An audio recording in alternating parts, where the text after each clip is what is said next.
Get some, space it out now. Space it out, guys. Don't jam up. My father was a construction worker, and nothing was ever given to him. And, you know, one of his great sayings was, "Son, are you hungry?" He said, "There's a rabbit track, supper's on the other end." And that's a very valuable lesson. Doug Sutherland's work ethic was built at an early age. At a time when many baby boomers were protesting or dropping out, he was putting in endless hours on a football field, first at Superior Senior High, then UWS, and finally the NFL. Because I was a 14th round draft choice, I had to fight my way onto the team and fight every single year. They always drafted somebody #1 to try to replace me, so I had to make the team every single year.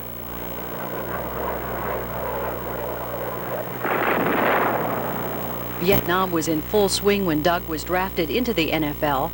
The Vietnam vets still are not getting their dues. You know, it was, some people call it a political war, but they were still over there fighting and dying, and I had, you know, classmates and friends that went over there and died. But Doug had a high draft number and was considered too big physically for the military. It's unbelievable you can play in the NFL and not be able to carry a rifle. Doug also says he wasn't part of the anti-establishment movement, which tried to change the world in the 60s and 70s. But like many boomers, changing the world is exactly what Doug Sutherland is doing today. I saw one last night. Not yet. I haven't talked to Bob yet. Okay, bye. When he's not at work selling real estate, you might spot Doug volunteering his time for local charities. Here he's bagging groceries. But most often you'll find him on a Northland football field helping young people. Don't quit halfway. Let's go. In August, this baby boomer turns 48 and begins his second season as an assistant football coach at UMD. No, one at a time. Get a little space in there. Get a little space in there.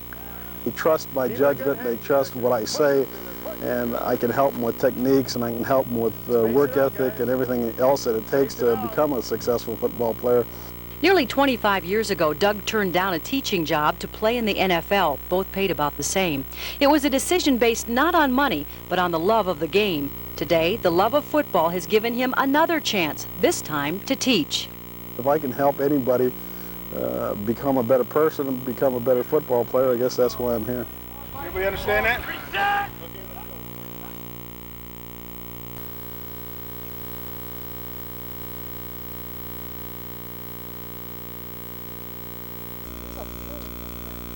She was only 17, an Ashland Senior High School student about to graduate and enter the real world until tragedy struck as Judy Kolajeski died in a car accident. Judy's family gathered today to remember her. She had a big heart. She was always helping people. She loved her friends. She loved her school. She was an honorable student. She had plans for college. She had plans for her future.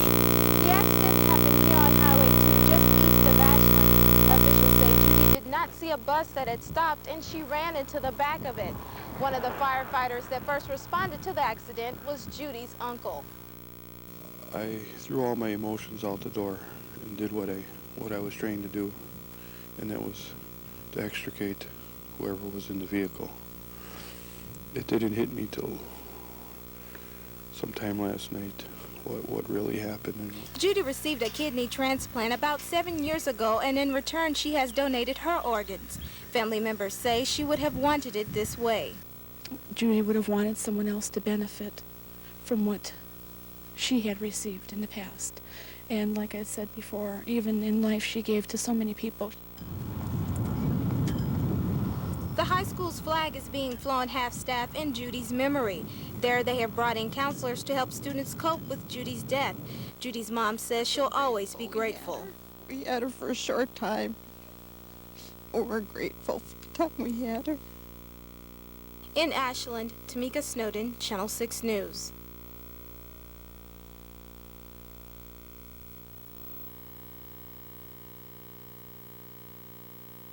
Every day. It's a shame this happened. I mean, we talked to them all day yesterday.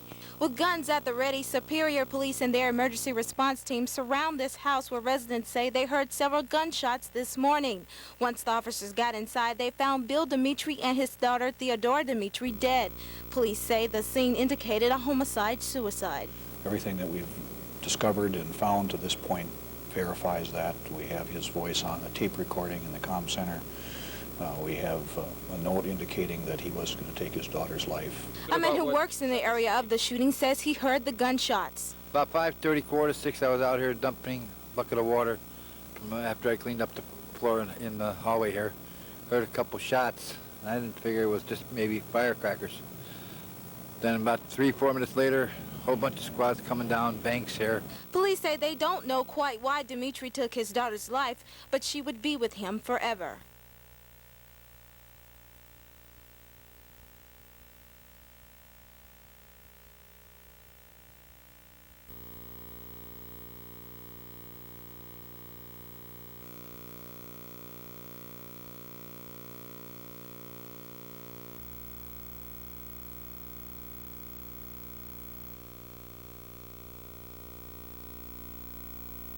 In 1978, our state went through a war. We had region divided against region. We had the division. We had the bitterness. People in Minnesota are not opposed to positive change, but I don't think people in Minnesota want to see us go back through all of the hatred.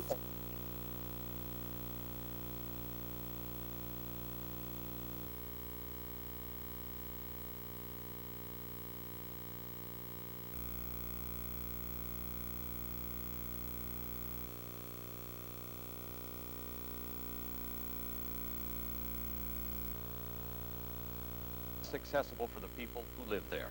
The 18-year history of broken promises and creeping encroachment by the federal government has led to a region of our state being overtaken by Washington bureaucrats, their rules and regulations, and the restrictions on public access and input.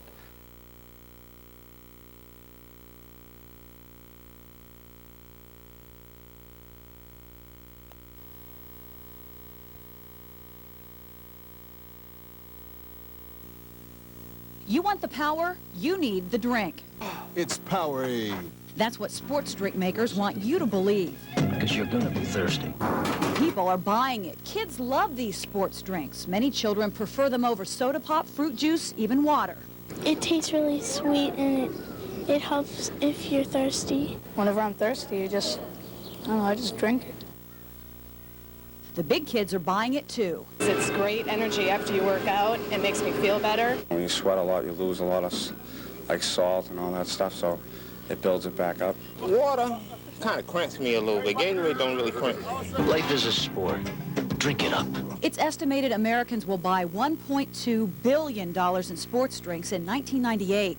It's incredible when you think that most of those sales will come one can or bottle at a time. A little refreshment for Horace Grant. Sports superstars do the super sales job. You see something you like to drink and say, hey, Michael Jordan drunk that, I could try that. Gatorade, Powerade, All Sport, they refresh you, they energize you, they make you a better athlete, right?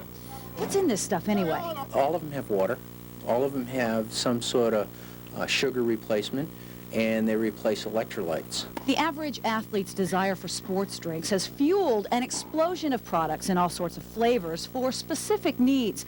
They can quench thirst and replace lost fluids. If you're going to sweat a lot, that's a good way to moderate it. Others help you burn fat. Still others give you hundreds of liquid calories to power those intense, hours-long workouts. Personal fitness trainers say this stuff usually boosts an athlete's ego more than his ability. And they make people feel, all different people, that they're sort of, athletic. There's probably too much hype in the health club setting. Really, it's not going to help you be stronger weight training. If you're a tough competitor at the gym, experts say taking in sports drinks immediately after a workout is best. You have like about a 1-hour window where you have good, where your GI tract can really absorb energy. But if you're more of the average athlete who works out 3 to 4 times a week for 20 minutes, is this stuff worth the money? Those people don't need the fancy drinks. So what do they need? Something a lot cheaper. You guessed it, good old H2O. I've been a fan of water for, gosh, I don't know, forever, I guess.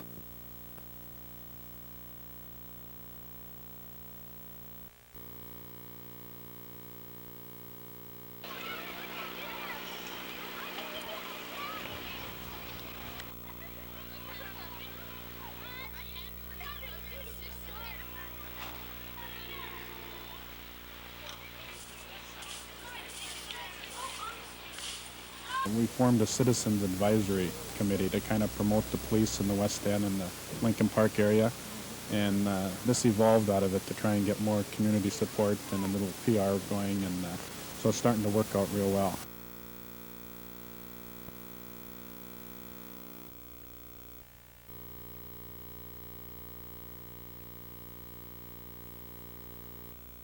Falls. Senator Wellstone, I think, would have greater credibility in trying to play the role of an honest broker in mediating this dispute and calling in trained federal had developed. Paul Wellstone had taken this position last with the federal bureaucracy, and I think it's important for Senator Wellstone, if he hopes to have any chance of living up to the idealistic standard that he has set for himself when he first was elected to office 5.5 years ago, to take a specific position and to make his views known to the people of northeastern Minnesota and indeed all Minnesotans. Congressman Vento introduced his on Monday. Senator Wellstone immediately jumped into the fray, in any way criticized Congressman Overstar for introducing this legislation. But a senior senator from Minnesota taking a position that his constituents could be informed about and be able to make a decision as this dispute unfolds. I didn't hear you answer either question.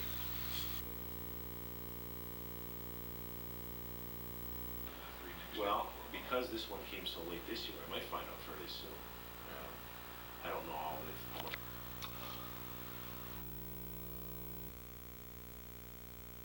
It's been a good commitment by the federal government. I think that for a city our size, we expected that we would be entertained or accommodated better in this process in the beginning, but I have no complaints at all.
On Friday morning, April 26th, 3 armed men robbed the Duluth Teachers Credit Union, which is located in the Kenwood Shopping Center. Shortly after 10 o'clock, 3 young men burst into the lobby of the credit union and ordered everyone to get on the floor. They were dressed in dark clothes with hooded sweatshirts and had light-colored masks over their faces. At least 2 of the robbers were carrying guns. 2 of the robbers then took the money out of the tills while the other one held his gun on the customers. They were done in moments and took off running behind the shopping center. Call Crime Stoppers if you know who the robbers are. Call us if you even suspect someone. You could receive a reward up to $1,000 in cash and never have to tell us your name. Our numbers are 1-800-974-TIPS or 723-ENOUGH. That's 723-3683.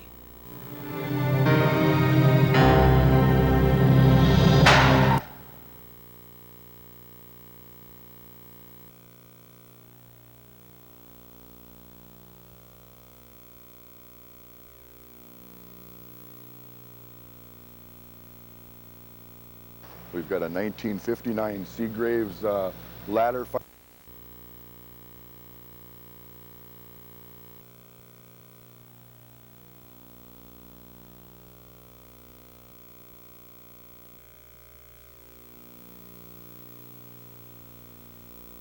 We've got a 1959 Seagraves ladder fire truck over here.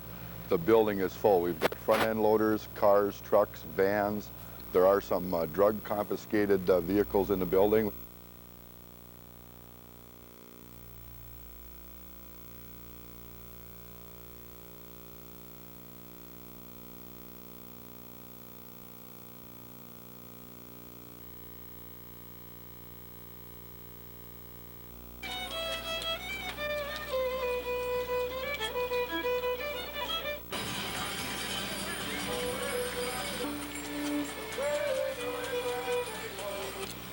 Take 2 steps in, jump up and down, shake. So the idea that Discovery Center and the Play Fair is that we can enjoy time with our kids together and that teach them peaceful play and conflict resolution through working together.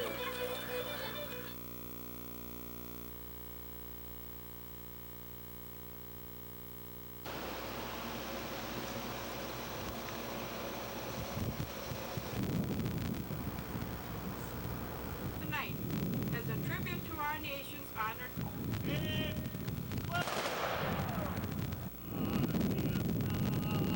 It's the remembrance of my husband and all the other veterans, and my dad was a veteran of World War I, and I have brother-in-laws that have served the country, and all of them are dead right now at this past time.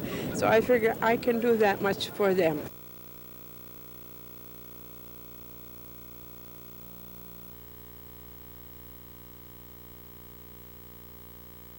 Well, the metaphor war on drugs, many of us thought was Senator Shelby in the Senate. We have borrowed from the thinking of the Klinger report, and I'm going to review very carefully the interdiction so much as it was inadequate. At the end of the day, what we're doing has to be focused on a coherent strategy of drug education and prevention with young people and treatment for chronic addicts. There are 3 million chronic addicts who are causing untold suffering to themselves, their families, and their neighborhoods. So we thought that this notion of warfare just didn't focus on what was happening. I know about war.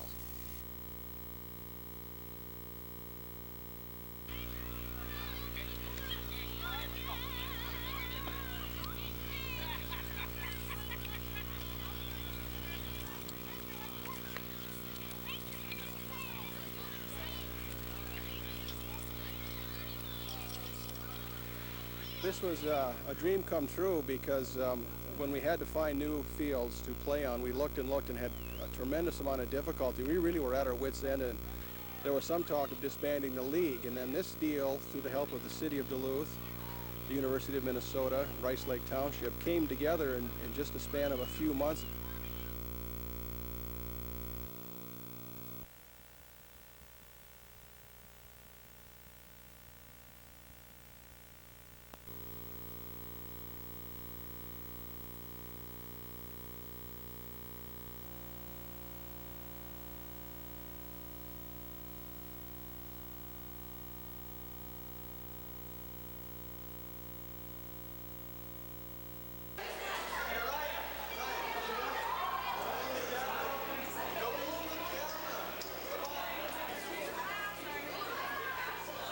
At a time like this, most students would prefer to talk to someone they know, and then we also have some counselors that some of the students may know from some of our surrounding schools, and we do have a few people from outside of the system assisting also.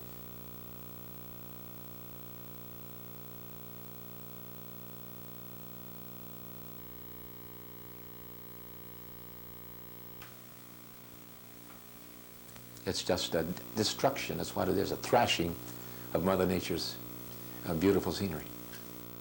These are pictures of waste and possible hazardous materials that may be spilling and contaminating Gilbert Lakes and drinking water. Residents say Deep Lake, Ely Lake, and St. Mary's Lake may be contaminated by runoff from local businesses. City officials say they're looking into the problem. We're not pointing fingers, accusing anyone. We're just using the information that we've compiled, and we're hopeful that we can get positive answers. Answers they hope will come from local companies. The council plans to talk with 3 companies in the area about the situation. One company, which makes blasting materials, says about 2 weeks ago the Minnesota Pollution Control Agency found a spill on its property. The spill was contained, and company officials say they're willing to work with the MPCA to solve the problem. City officials say the city's water must be kept safe. We have to stop this, and we will take concrete measures to rectify this problem. In Gilbert, Tamika Snowden, Channel 6 News. Tax-paying people, and they don't need their elected representative to take from them. They need their elected representative to work for them. Becky Laurie.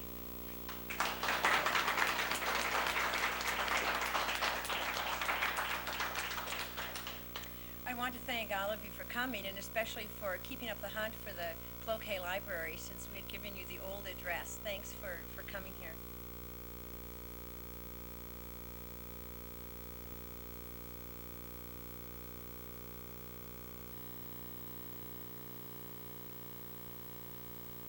There's some people that have individual This is your time to shine. It was a day full of emotion. They were excited that summer vacation was starting, yet they were anxious, worried for their friend. But there she was, a little jerky looking on that internet video link maybe, but 2 days after brain surgery, Abra Anis was talking and seeing.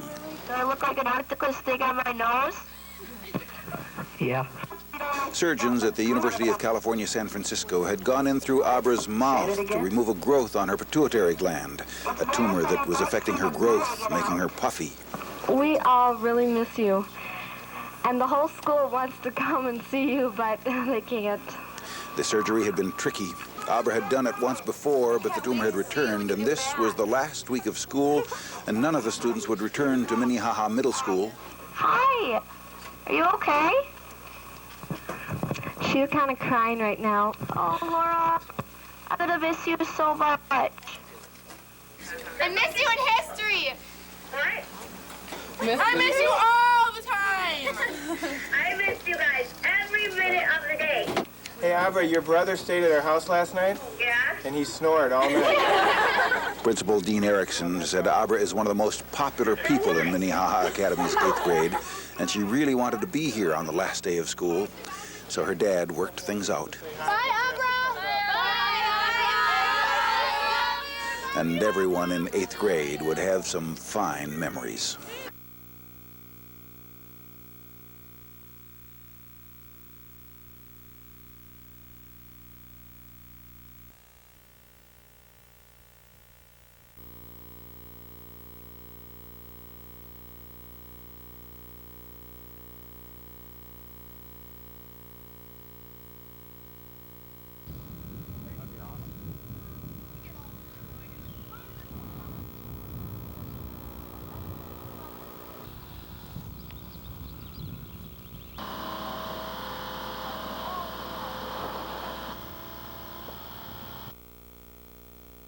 Oh yeah, we were up here earlier and took a look at it, and it's in bad shape. Lightning hit the front of it and knocked the whole front out of it. I guess it was last fall or something like that, and the residents are happy to see it go down, so.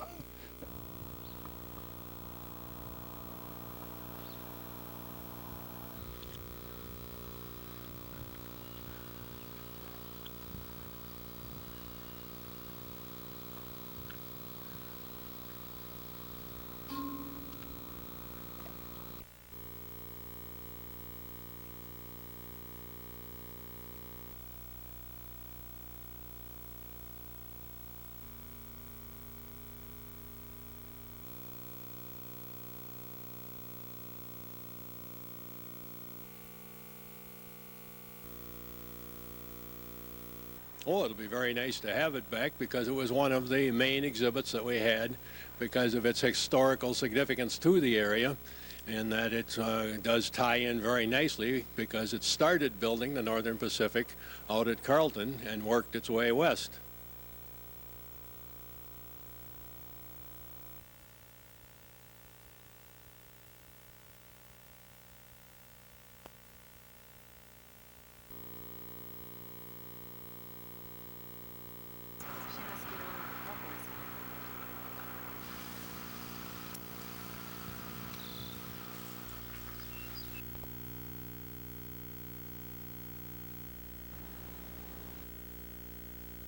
I just knew they had marriage problems.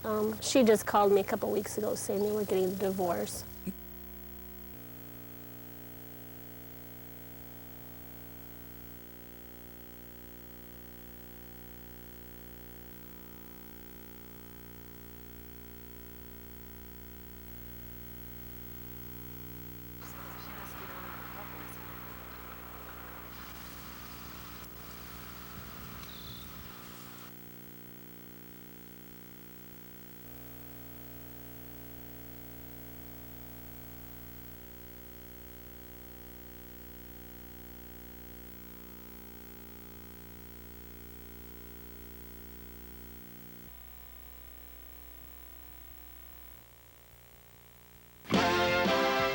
See the all-new Shrine Circus. See tons of elephants, gates, tigers, high-flying aerials, funny clowns, amazing trained animals. Circus! Bring the whole family to the Shrine Circus Friday, Saturday, and Sunday. Johns Hopkins University.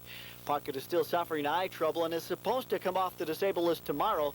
We'll have the latest. Referred to as high blood pressure, making it an important reason why American adults need to see their doctors. Because there are rarely any symptoms, hypertension has been called the silent killer. While it may be silent,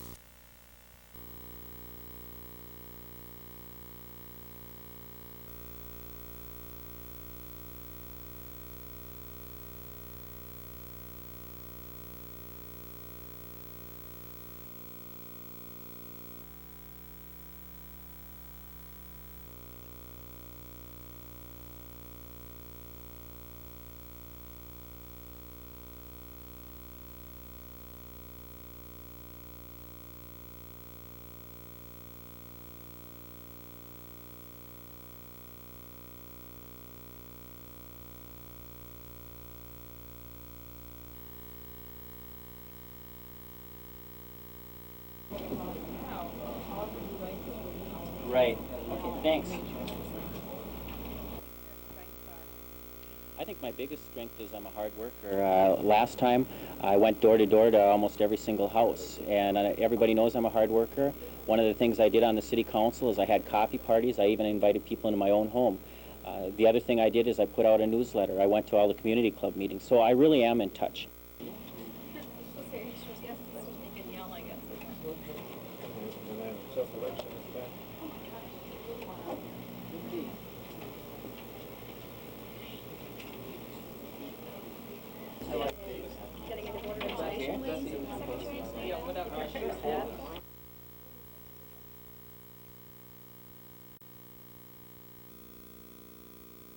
When I just get to that mode where, yeah, no problem, it won't happen here. But it's happening more and more no matter where you live. Here it's a super neighborhood here. People are really nice and stuff, but they'll take my fishing poles and stuff like that. And I work hard to get all that stuff, and I buy quality stuff.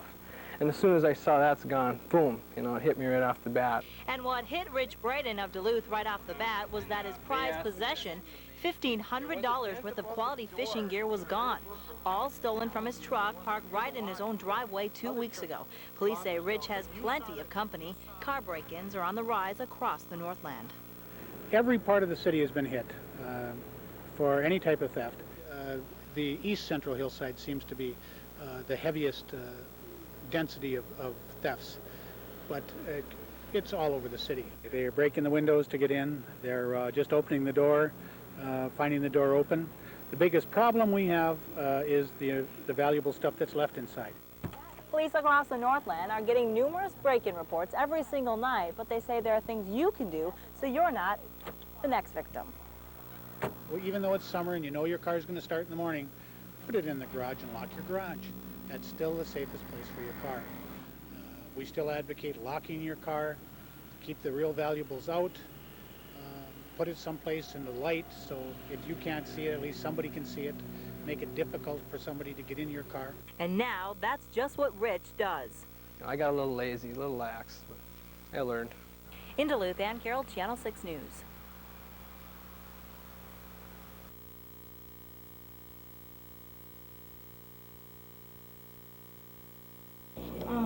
Do you know if he has any prior criminal record?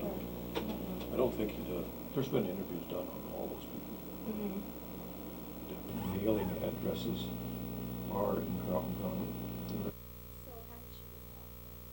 Well, she was taken by these two men that came to her house to a place in West Duluth where her sister was. And her sister was able to get her away from these two people, and they left.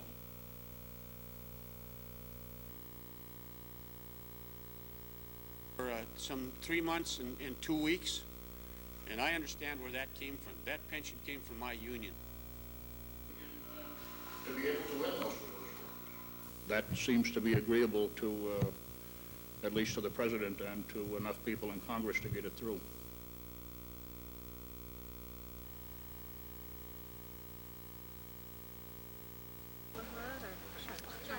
I think it's a fix-up, cleanup, stabilization, revitalization of the neighborhood. I feel too that it is rewarding the homeowners because it's for single family and duplex homes where the owner is in part of the building. So it's hitting a real narrow section of the Central Hillside, but there is the interest out there and the people are willing to invest in the neighborhood again.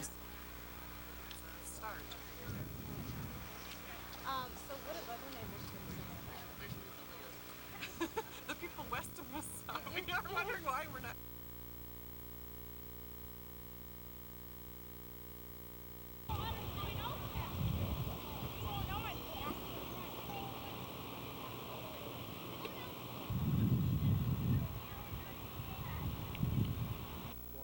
Down by the public beach. The only problem is we'll try to keep people away from the immediate discharge. There is no other hazards except being right in the discharge flow. The material is all clean, safe material.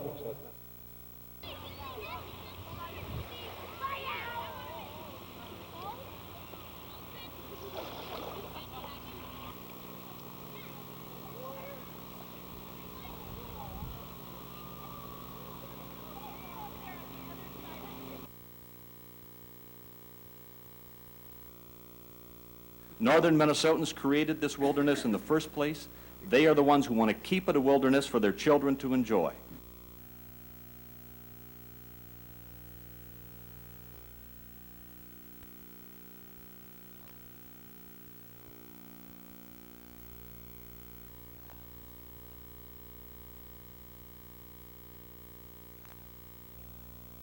The bear went up this tree and was sitting right on that limb, and then they got out of the tent and into their van, and then the bear came back down and ran down a couple trees and went back up the tree, and then they just slowly drove the van behind him honking until he went back into the woods. Around 5:30 this morning, a family received a rude awakening by this bear. Eyewitnesses say they couldn't believe what was happening before their eyes. Heard this man clapping and saying scat, and I looked over at his tent, and the bear had a hold of the tent and was shaking his head real fast. He wanted something in the tent. The bear took a sleeping bag from the inside of the tent before being scared away. The family was staying at this campground before moving into their new home in Comstock. Campground officials say they've never had a scare like this. Never. We occasionally have a raccoon visit us or a skunk sometimes, but never a bear. The Department of Natural Resources is looking into this incident. The DNR says they found watermelon rinds around the campground, but nothing else that would attract the bear. Officials say this is rare bear behavior and believe the bear was being fed. Then as they move on, they suspect they'll get that same treatment being fed at another place, and when that doesn't happen, they start looking for the food, or they might smell it and then search it out and try to find it. No one was hurt in the incident, just a little shaken up. In Spooner, Tamika Snowden, Channel 6 News.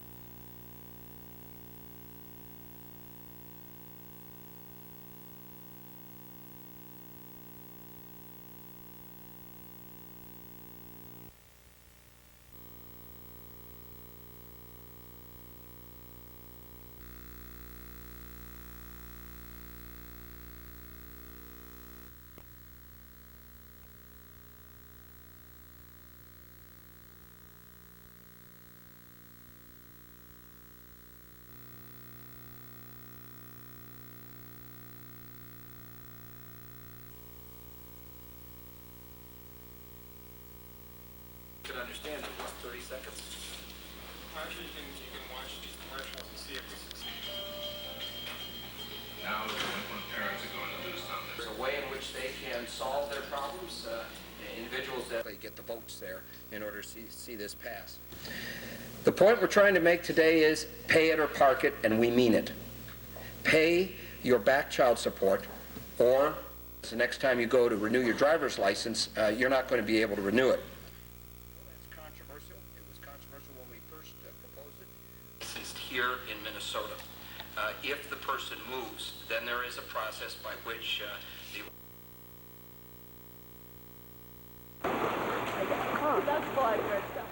See more people coming down and swimming harder and swimming. You see people trying to do the butterfly, which I think is kind of neat. I don't know. I don't do the butterfly personally because I don't like to, but you see people trying to do it because I see it on the Olympics and stuff. I watched it when I was younger, and I enjoyed watching them as athletes, and I run. And this is the first time I've actually started swimming within the 4 years so that I've been out of high school.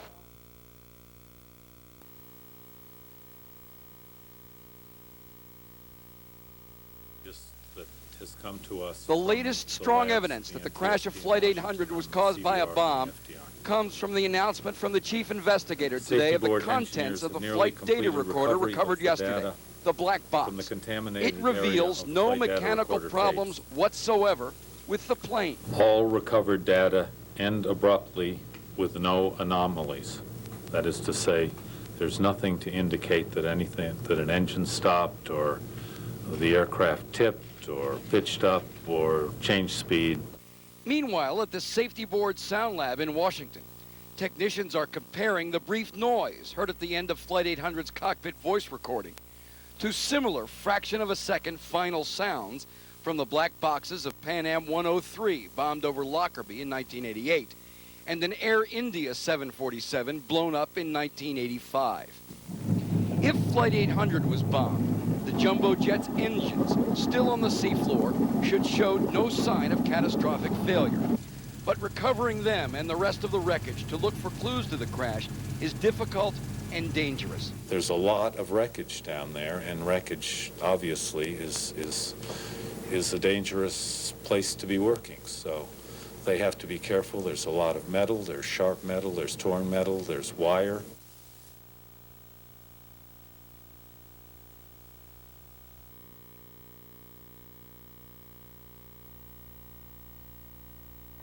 Obviously, we're here for the games, and gold, silver, and bronze certainly don't make much difference these days. And so it was very sad and somber. Some people there that we had talked to, they hadn't lost anybody, but some of their friends had gone to the hospital. They didn't know the condition that they were going to be in. So it was very sad.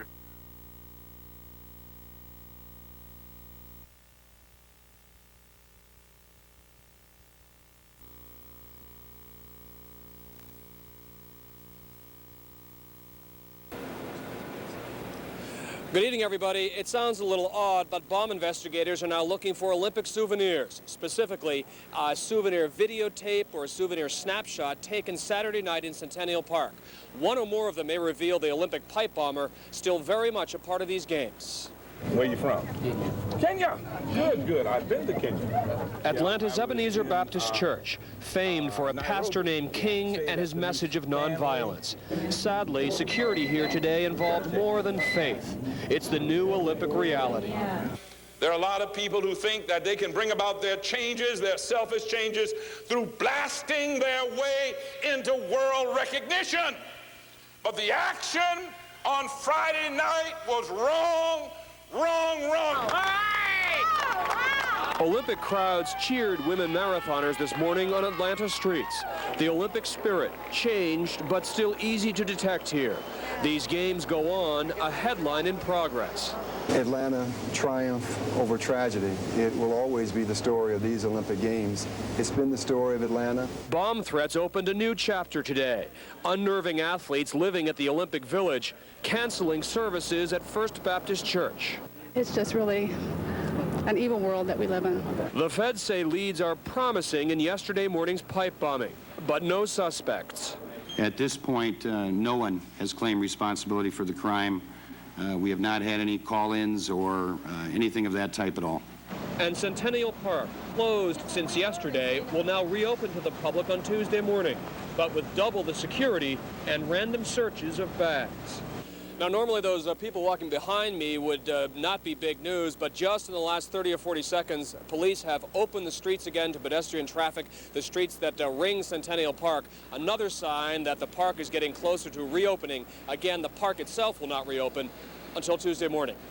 That's the latest here in Atlanta. Mark Strausman reporting live. Let's go to you now.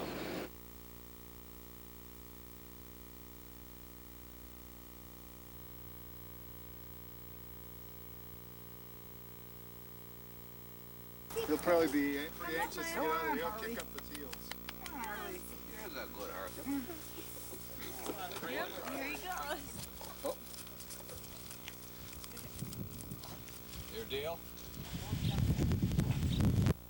I have plenty of room out here. I just saw that he was abandoned, and it would be a good place to mix in with my other pets, my other animals, and so I thought I could give him a good home.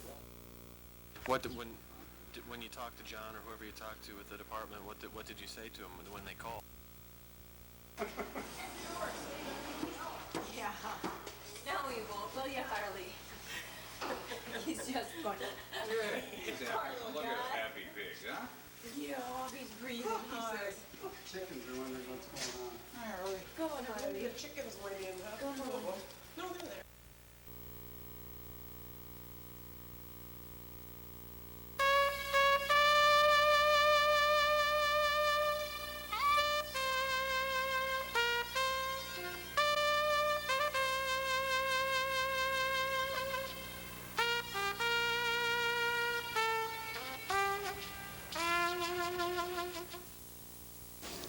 We're here to proclaim a victory.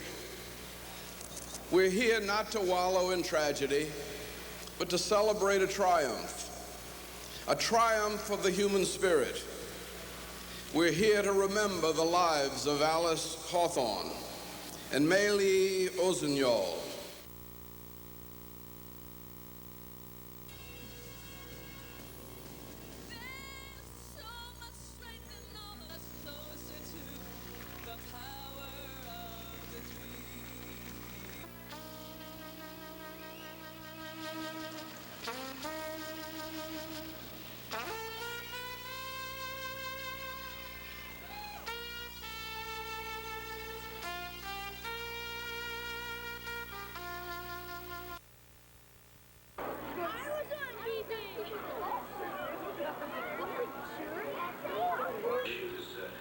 I think we've got a very combative, confronted kind of document here that makes unsupported allegations against the community.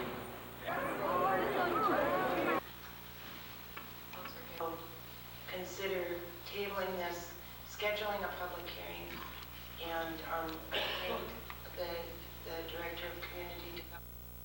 Checking, she has been able to get us the information that we wouldn't be creating too much problem.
People are out enjoying the day.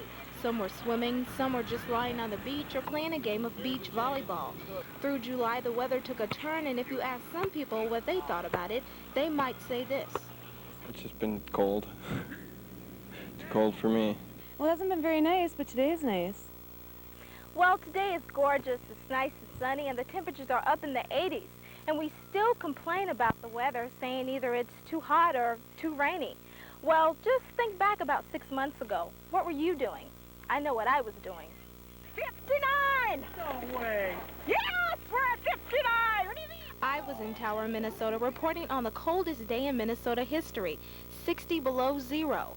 It was so cold that day that my eyelashes froze, and it was the day that I witnessed a banana driving nails into a piece of wood. Others enjoying their time in the sun today also remembered what they were doing 6 months ago.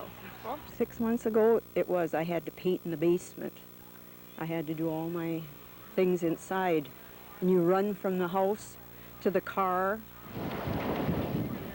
I'm freezing in my house, I guess, doing nothing.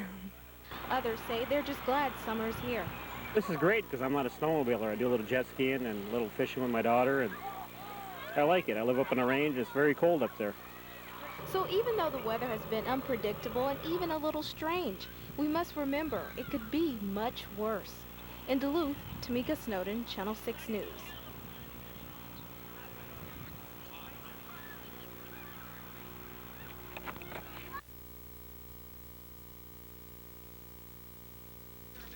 Well, it took a lot of us. And I appreciate everybody on the range, all the mayors, all the dignitaries, the businessmen, and the people that's been behind this. Thank you all. May you make a lot of money.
But huge number of people lost their lives on this, the 6th of August, with unleashing a horrendous bomb.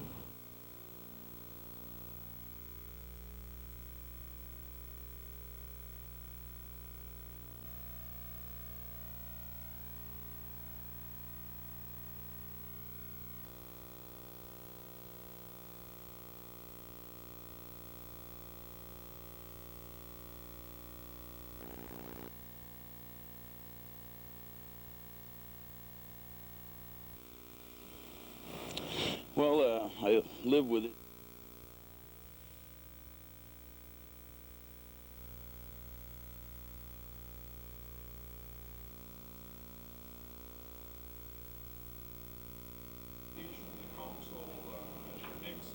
To judge on costs, but certainly these 5 barrels are going to be on the high end because they are considered hazardous waste. Are going to require a special disposal at a special facility, probably additional transportation and handling. So it can get costly, and it adds up.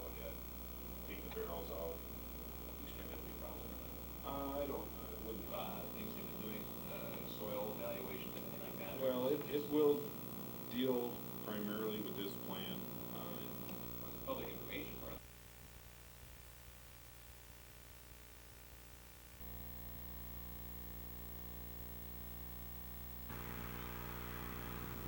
The Bayfront Blues Festival will kick off in just a few hours, and though the park may be empty now, it will soon be overflowing with fans jamming to tunes like this.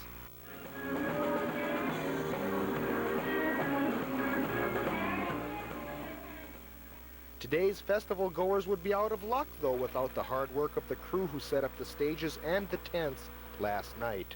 I got to the park between 7:30 and 8 o'clock, and it's now 7:30 in the evening, and I don't know when I'm getting out of here.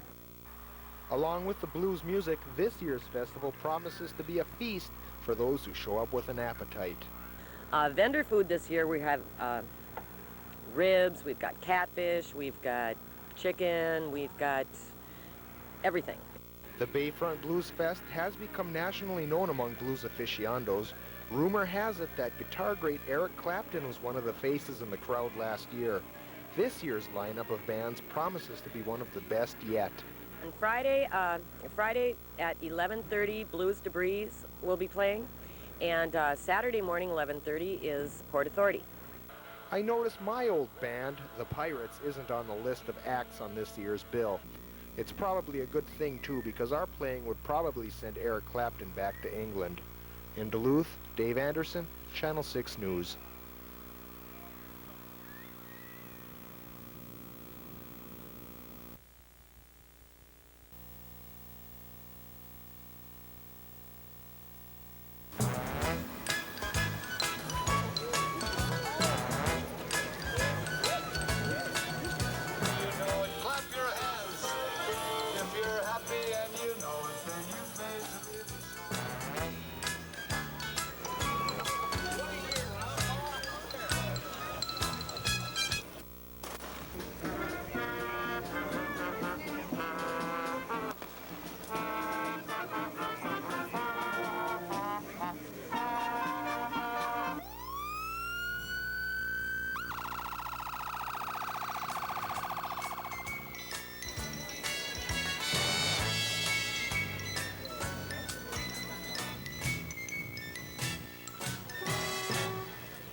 Police say there were no wounds or other signs of trauma on the woman's partially clothed body, which was found lying on the floor with her 6-month-old son laying nearby.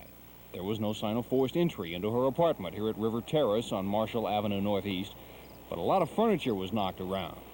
It was obvious from being in the apartment that some kind of a struggle or fight had taken place. The place was somewhat in disarray. The baby was immediately given a transfusion of fluid to fight severe dehydration and rushed to Hennepin County Medical Center, where he's listed in serious but stable condition. Officers were let into the woman's apartment by the caretaker late last night after her mother, who lives in Duluth, got worried. She couldn't reach her daughter, and the 22-year-old woman wasn't at work Monday. Last time we believe she was seen by someone in the building was around 7 p.m. on Sunday evening, when someone saw her taking out some trash. Given the victim's age, once again, very young, not having any substantial medical problems, and the condition of the apartment, we have to believe that something out of the ordinary happened here.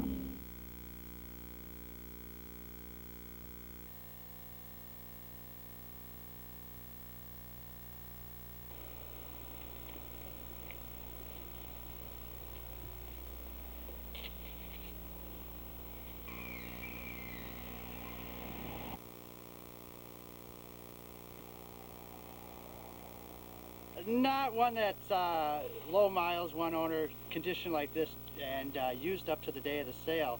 Similar though, but no, not a cream puff like this.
In December, he studied this fully, basically accused and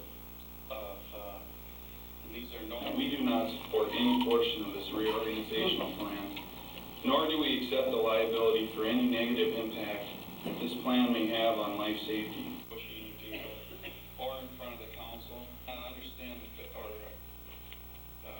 the level that we were looking at going to. Denied access to information in my office to anyone. The fact that they chose not.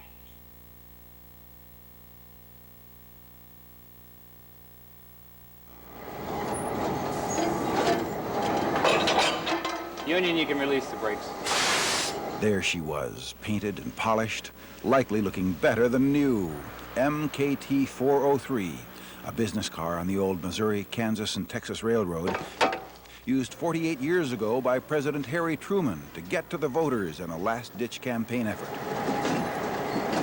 Being pulled out for another rendezvous with history. All right, ready to pull a pin? There was lots of jockeying to move MKT 403.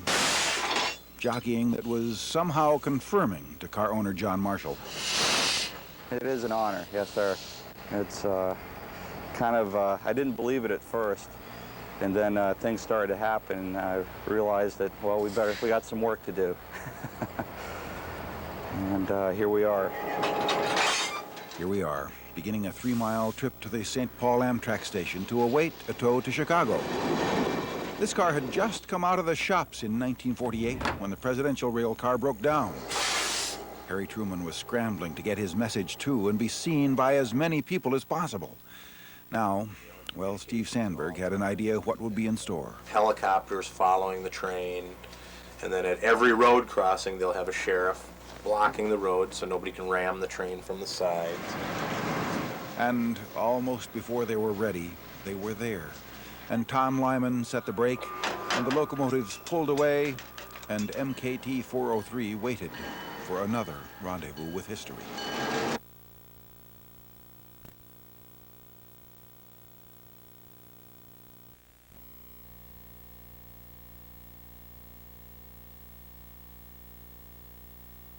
Is energizing, it's positive, it's inclusive. There are no those youth and those. Believe it or not, we're not asking for money, we're asking for hands, hearts, and help. 3,300 kids times it on. 3,300. Community, it's about 15% of youth. So it's a little better than national average overall, particularly in the 9th and 10th grades, but still probably not where you want it as a community to be. Let me say that there are dangers in focusing on the negatives of a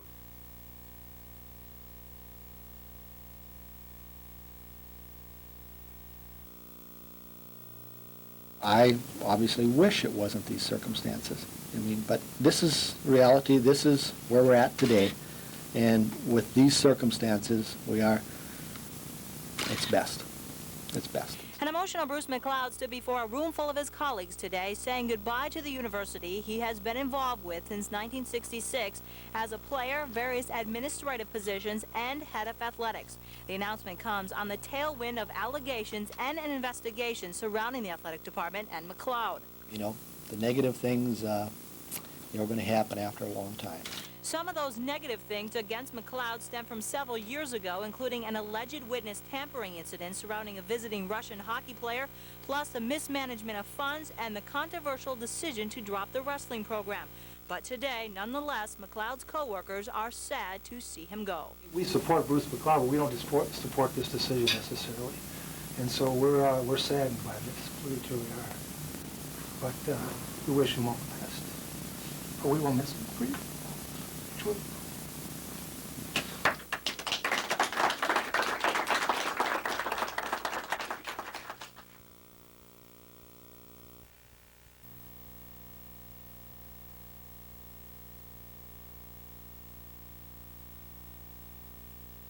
Oh boy. Do you think you could do this?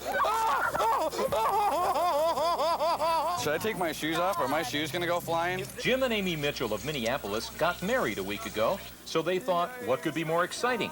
How about pulling 4 Gs at the fair? Uh-oh, I got a feeling they're gonna do something to us. Oh my.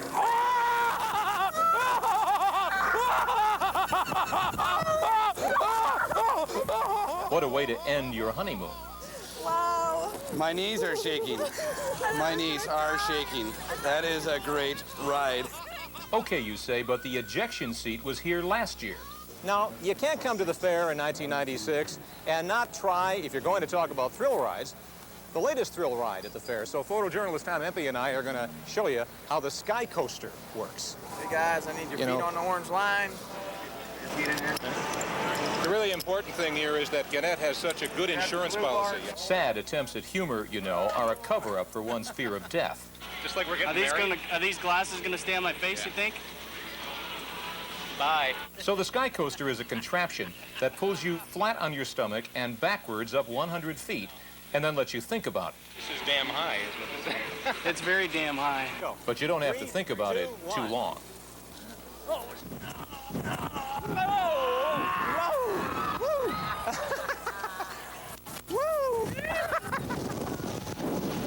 Yes. Whoa. Promo right now, it's pretty good.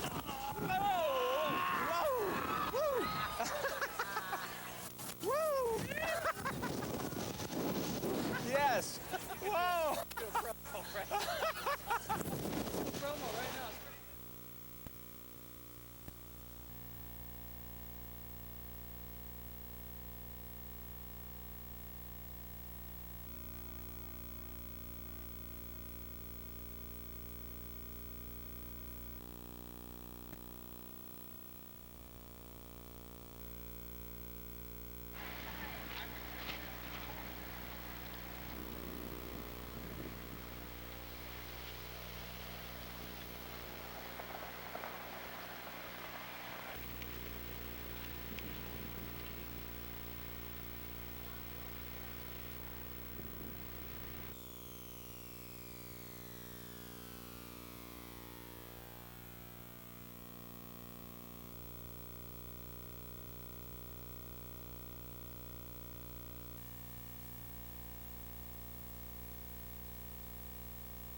We have found no evidence that anyone has gained personally from any of these errors in judgment.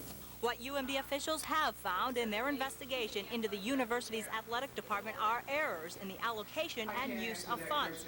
At a news conference, Chancellor Catherine Martin presented the findings of an internal audit. University officials say that most of the errors were due to sloppy record keeping and should have been avoided. UMD has not conducted such an audit in the past 3 years, and in fact, the last audit was completed in 1987. If this had been done, most, if not all, of the shortcomings we have discovered might have been corrected long ago. The department had been accused of spending women's athletic money on non-women's programs. What the audit found was that the university actually spent more money on women's athletics than required by law. Auditors blame poorly kept records. Another charge involved tens of thousands of dollars being used inappropriately from a booster club fund. Again, sloppy books gave the appearance of wrongdoing. It appears that nothing illegal happened, but this is obviously a misuse of UMD funds. University money was in fact put at risk with no assurance of its return. But one of the biggest findings presented centers around the department's former director, Bruce McLeod. The university says McLeod used over $18,000 from an athletic fund, and that money is unaccounted for. McLeod has reimbursed the university, but officials have asked police to investigate. My understanding is that that they need to track what happened to some funds.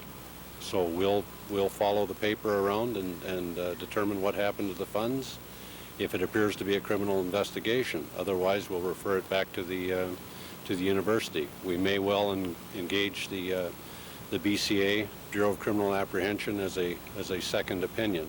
As for the department's other problems, including allegations McLeod tampered with a witness in a criminal case, university officials say those are over. At the resignation of Bruce McLeod, that does not become an issue for the institution. We don't continue to investigate an individual who's resigned, the actions of an individual who's resigned.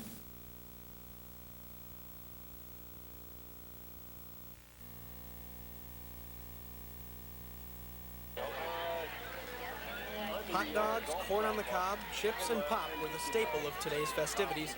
Young and old enjoyed the day while dodging the raindrops. But picnic goers couldn't dodge politicians from across Minnesota. U.S. Congressman Jim Oberstar told a partisan crowd that he expects to see the return of a strong labor movement in northeastern Minnesota. For a very long time, the labor movement stagnated from about the 1960s until now in numbers as our economy changed. But AFL-CIO President John Sweeney recognized that the future of the movement belongs to the young people. Minnesota State Representative Becky Laurie, who is challenging Senator Florian Chmielewski for his legislative seat, told the dominantly blue-collar crowd to be proud of themselves and what they do. I believe that work is how we define ourselves. It's how we give to our families and give to our society. I'm really proud to have the support of the labor unions. While politicians held the adults' attention, clowns and field games kept the kids occupied when they weren't eating. In West Duluth, Jason Rice, Channel 6 News.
There's a worker right there. There's a shot.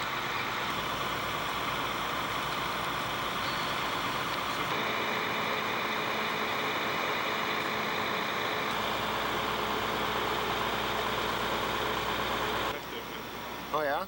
Troy, he was up in Two Harbors up there, and he says, hey, we had a lot of great photographers, but photographers that didn't do good, we didn't let them do anything. Good.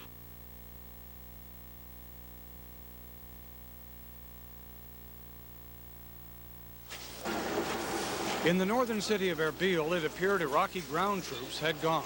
We are seeing the withdrawal of the mechanized and armor units from the Kurdish territories in northern Iraq back to their garrisons fairly systematically. By But it was no defeat for Saddam Hussein, who intervened mercilessly on behalf of one Kurdish faction in defeating another, which was backed by Iran. More success in the air, though. In planes like these, U.S. and British pilots patrolled without incident the newly expanded no-fly zone over southern Iraq, ordered by Clinton. For the time being, it looks like the Iraqi military has stood down. The old Gulf War Allied coalition, though, has fallen apart over the U.S. missile attack. The French opposed it and told Secretary of State Warren Christopher they would not fly patrols into the new no-fly zone. And Russian Security Chief Alexander Lebed said the U.S. was acting like a master who spits on everybody, a bull in a china shop, to boost the president's image. With Desert Strike over, the U.S. political campaign resumed. Bob Dole in Ohio trying to regain attention, but finding the president in Florida once again grabbing headlines, promising government help with Hurricane Fran. We hope it won't be bad, but if it is, we'll do our best to be ready. Bob Dole now likely will resume his criticism of President Clinton's foreign policy, but in the meantime, he has learned it's hard to compete with the president when he's acting as commander-in-chief. Sandy Gilmore, NBC News, Washington.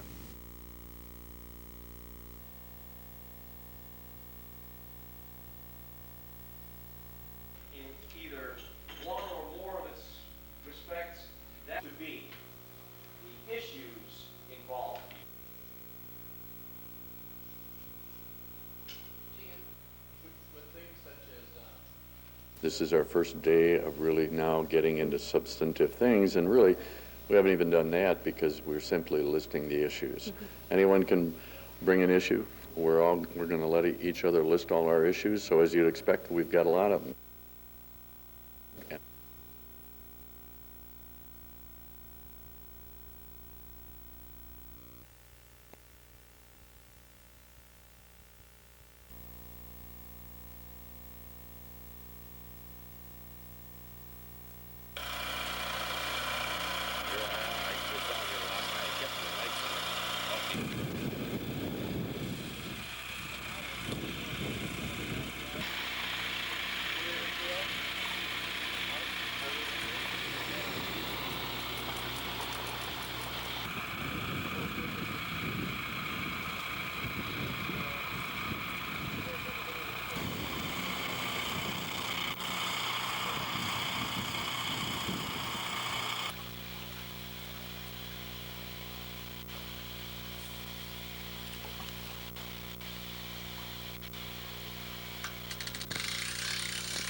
Hard to believe, really. A person has to be on guard all the time, I guess.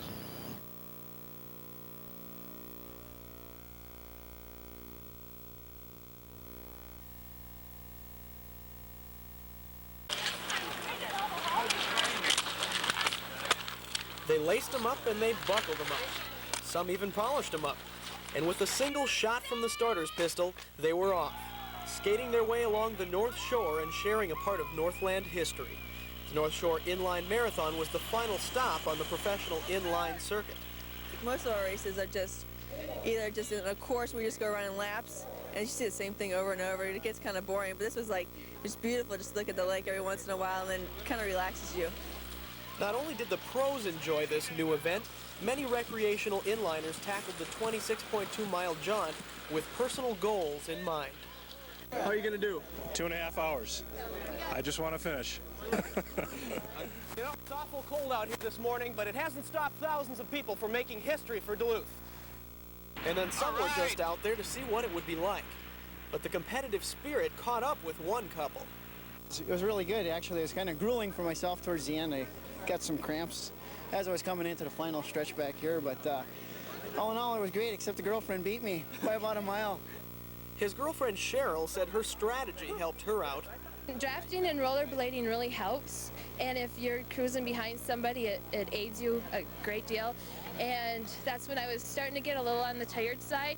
National champions were crowned in ceremonies following the race, But nowhere was there more excitement and enthusiasm than at the finish line. Racers and spectators seemed content to cheer each other on.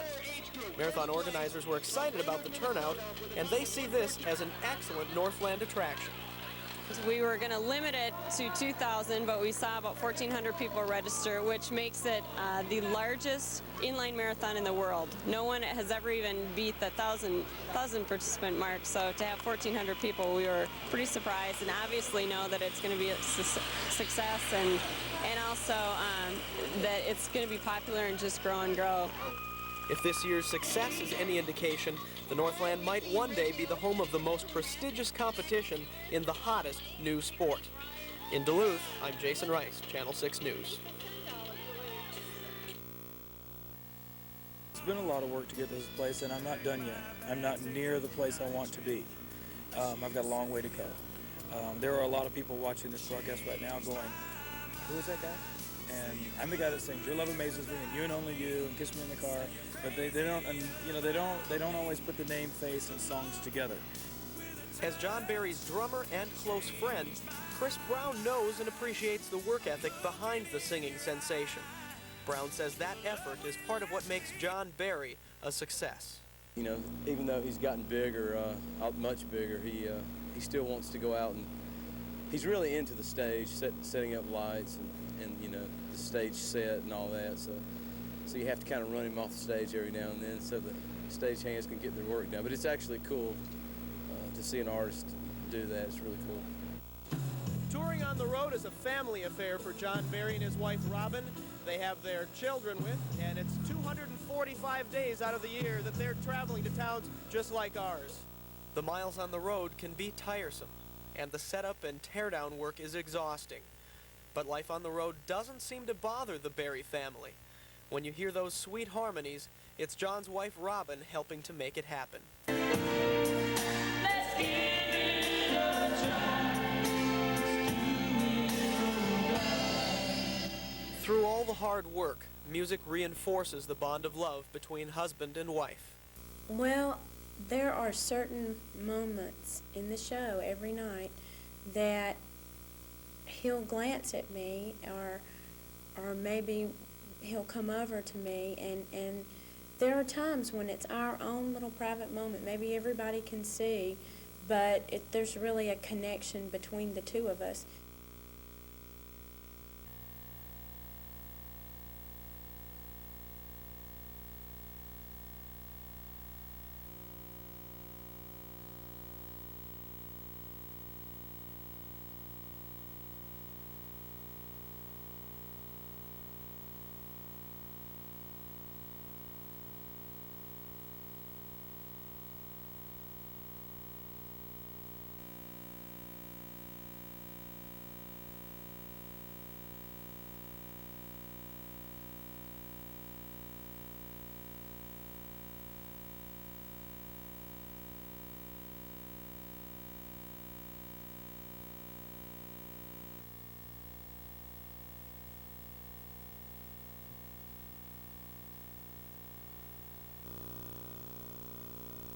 There are more than 1,900 inherited diseases known to be caused by genetic mutations within human chromosomes.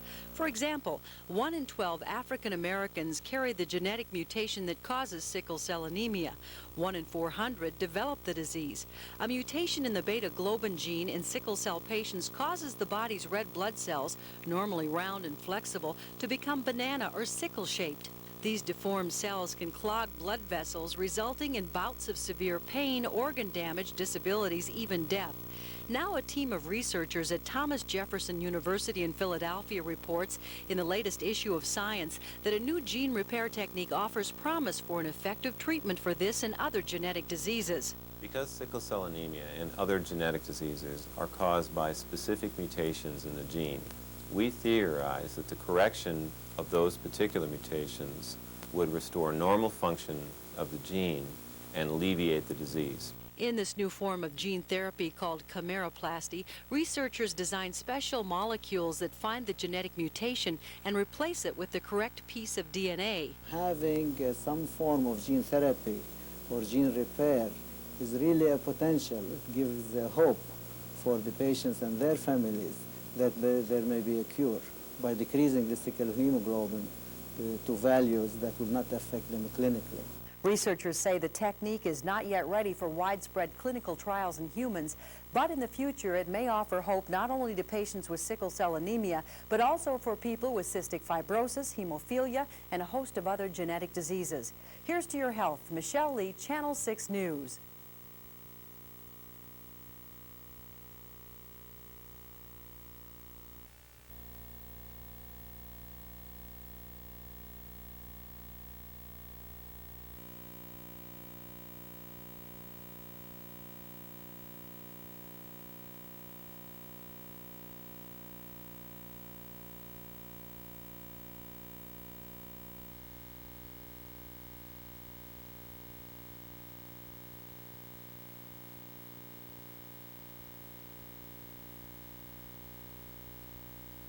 The indictments are identical, and they allege that they did individually and aiding and abetting and acting in concert with one another effect the death of Paul Antonich while committing the offense of kidnapping.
From a distance, it looks like a relaxed living room full of friends and family. But take a closer look, and you'll see some very sick children getting a wonderful break.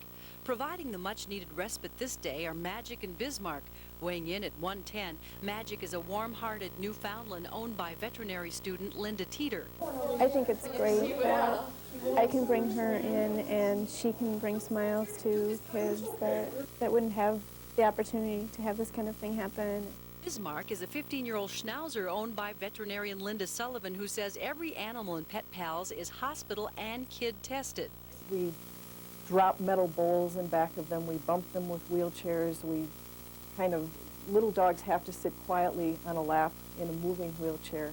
We kid test them thoroughly, having kids just kind of shoot out and put arms around them. And put their arms around them, they do. It's hard to tell who enjoys the Pet Pals visit more, the children or the animals. But not surprisingly, parents do as well. There are some really sick children here, and they need the opportunity to have a part of their life that's been taken away because of hospitalization. From the pediatric patients who want to leave their room only for Pet Pals to the parents who get to see their children smile again, Pet Pals has been a tremendously rewarding experience. It's also been one volunteers hope to expand in the coming year. Here's to your health. I'm Michelle Lee, Channel 6 News.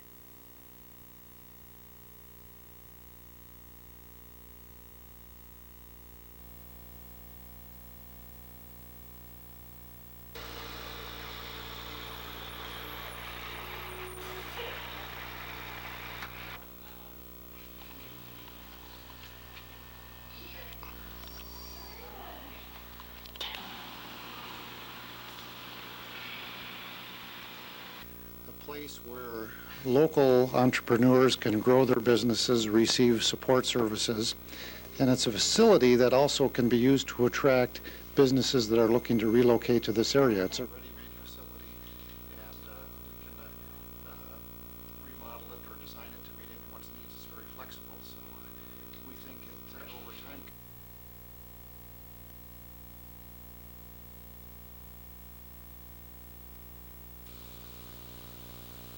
After years of planning, improvements have arrived for the Gooseberry Falls State Park. Visitors got a chance to enjoy newly paved trails, interpretive displays, and the park offices. And everything is handicapped accessible. It's really been exciting to be involved in this project. Gooseberry Falls has been an old friend to almost 1 million people a year. And with the changes now, we're making it more accessible, more exciting, more fun, more relaxing, and definitely more safer.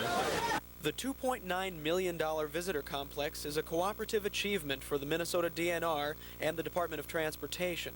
The 10,000 square foot building serves as a combined visitor center and rest area.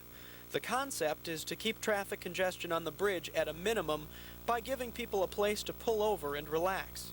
And the bridge, too, will have to be replaced. And what really drove this project on was the deterioration of the bridge up there that was built in 1925. There had to be 2 emergency projects to keep that bridge going for traffic now. Hundreds of visitors from across the country stop by for the grand opening ceremonies, but for some, the grand opening was a reunion. Members of the original Civilian Conservation Corps were on hand to witness the latest additions to the park they helped establish some 70 years ago. For them, it was a trip down memory lane. It's good to see some of the old fellows that were in the original company here.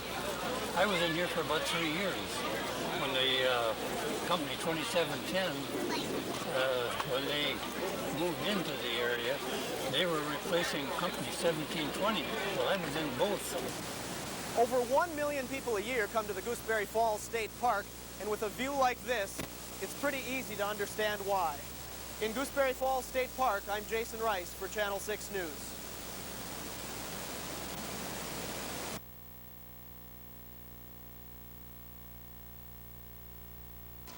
Again, I'm looking at $5.7 million for 28 cells. That doesn't make a whole heck of a lot of sense, irrespective of the... And spend it on additional deputies or additional patrols, we certainly could impact the safety of our constituents and our voters and our young people.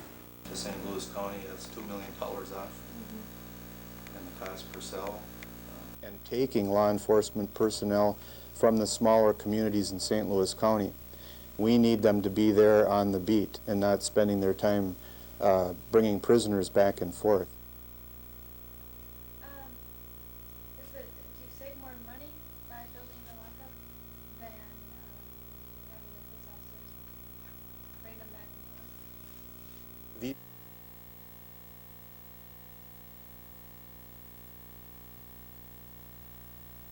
With my sister and say, why can't you see what's going on? Hours later he comes, she go back home with him.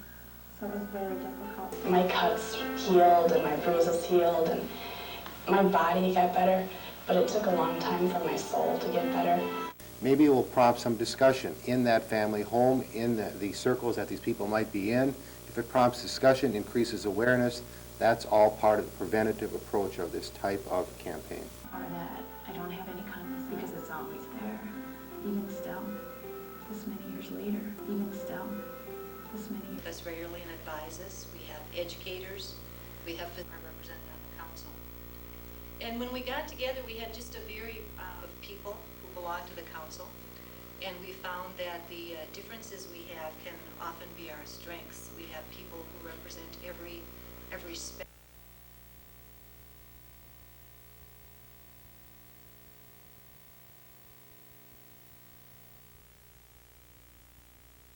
If you're not here in 10 minutes for the Northland's #1 rated 6 p.m. newscast, here's what you'll miss. 6-year-old Bethany Stresso of Hermantown is gone, but her memory lives.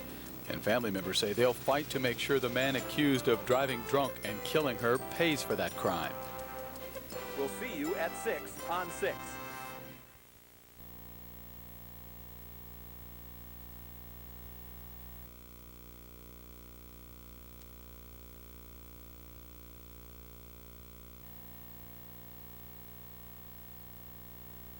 There's the function of the official county activity, which Ellen Quinn is part of.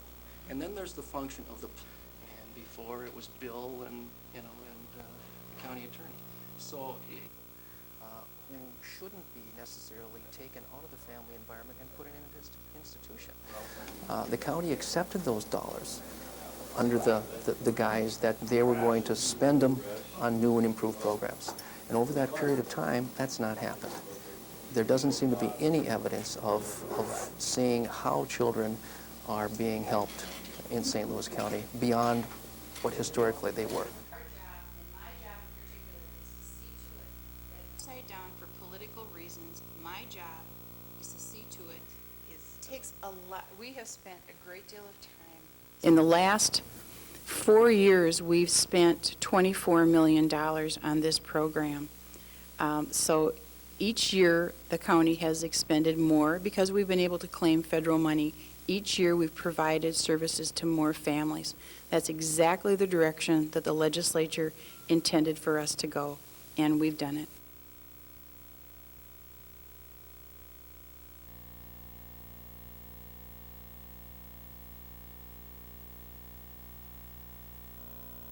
For 3 years, this sign advertised the sale of this residential corner lot, bordered by the Miller Hill Mall across one highway and the Stone Ridge Mall across another. But the property owners had no takers. Then the City Planning Commission and the City Council approved rezoning it from residential to commercial, and it suddenly became a hot piece of real estate. A Dairy Queen, a restaurant, a hotel, that whole area up there is just growing with commercial opportunity. Brian Doherty, who owns the property with 2 other executives of Grandma's, says they've had dozens of developers make inquiries, and Grandma's is thinking about building a hotel and restaurant on the 3-acre site. Grandma's has recently acquired a liquor license, which would be used for that restaurant. But whoever develops the property will face controversy. The group Friends of Miller Hill say last April a citywide referendum showed the majority of Duluthians wanted to keep that property zoned residential. It's a violation of the April 16th referendum that residents in the area and citizens across the city voted on, thinking that whole piece of land would be protected and kept residential. Group spokespeople say they feel the city let them down. But the referendum concerned the development of a mall by Opus Properties on only part of that land. Doherty says it would be nice to see only trees on the property, but developers need to make money. The owners of the land say they feel no rush to begin developing this prime piece of property. Doherty says it could be a year or more before any work begins, and they're going to take their time in choosing their most lucrative option. On the corner of Trinity and Miller Trunk, Barbara Riles, Channel 6 News.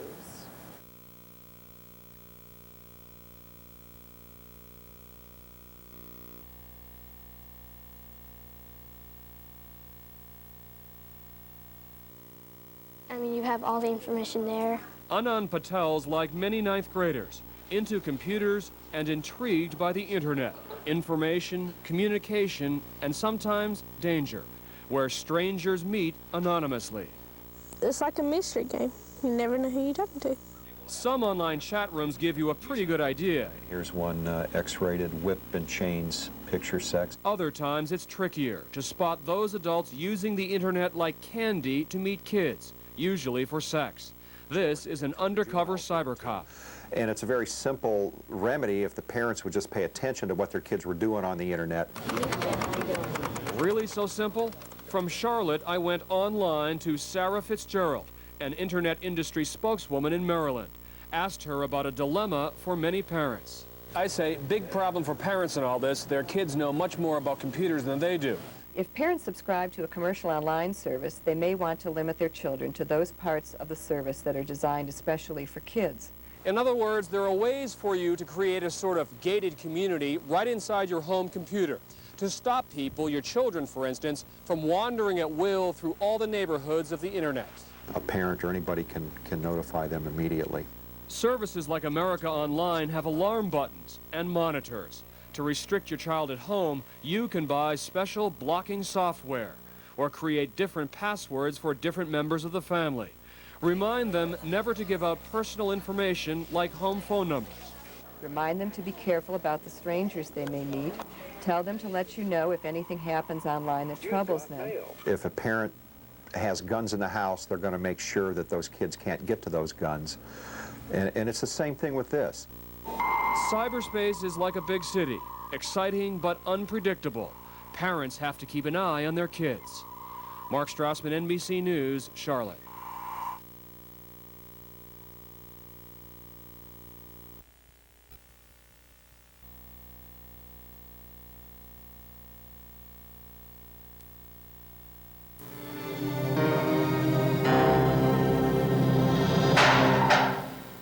Early Sunday evening, August 10th, a young woman was shot in her home on Pine Drive near Croquet, Minnesota. The assailant stopped his car on the road and fired 5 bullets at the house. He then moved a short distance down the road and fired 4 more times. One of the bullets hit the victim in the abdomen and knocked her to the floor. The weapon was a .22 semi-automatic pistol. Sheriff's deputies couldn't find any reason why the victim or her husband were targeted. The shooting was either a vicious random act or the assailant attacked the wrong house. This type of crime must be stopped. Call Crime Stoppers if you have any information on this shooting. We'll keep the caller's name anonymous and pay up to $1,000 in cash. Our numbers are 1-800-974-TIPS or 723-ENOUGH. That's 723-3683.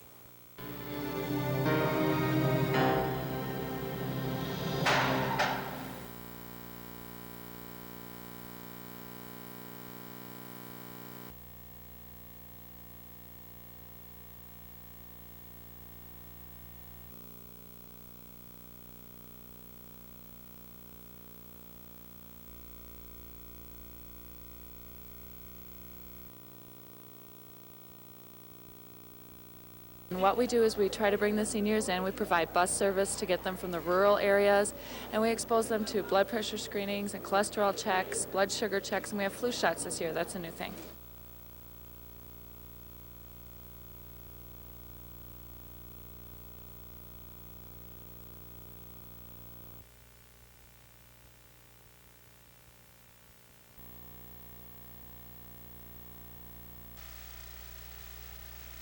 Tuesday night was a busy night at the Duluth airport as several big names in politics passed through on their way to some last-minute campaigning.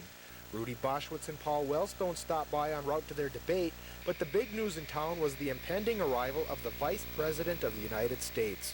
It's a visit that thrilled the DFL top guns.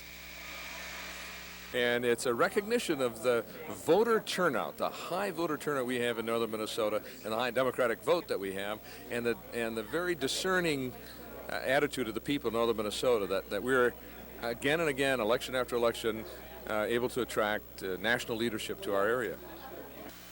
Although Congressman Oberstar and other dignitaries waited to give Vice President Gore a warm welcome, Mother Nature stood by to greet him with a typical cold, wet October in the Northland greeting. Sometimes I wish George wouldn't say it would be like this. Just as predicted by the Channel 6 Weather Center, we had plenty of rain, a little bit of snow, and even some higher winds to greet the Vice President as he landed at the Duluth International Airport. Despite the chilly, damp weather, the Vice President took the time to shake hands with well-wishers before being whisked off to his hotel. Mr. Gore will speak at the deck at 11 this morning and then jet off to Minneapolis to continue fundraising for Senator Wellstone. In Duluth, Dave Anderson, Channel 6 News.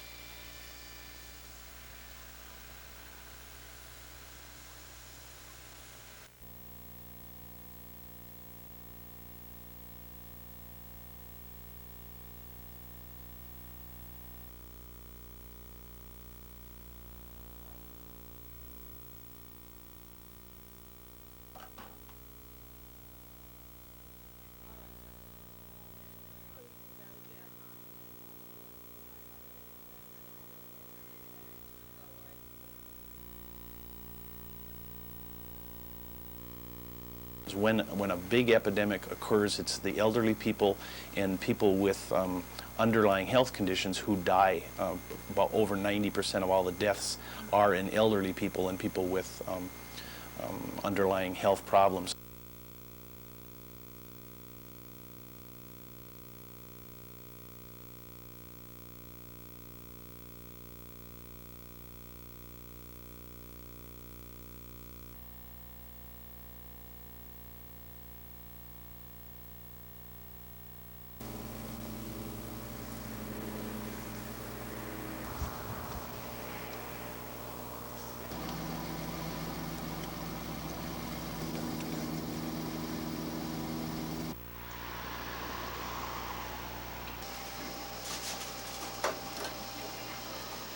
Just the extra business. I have regulars that come in, and then with the extra business, it brings in a lot of extra money.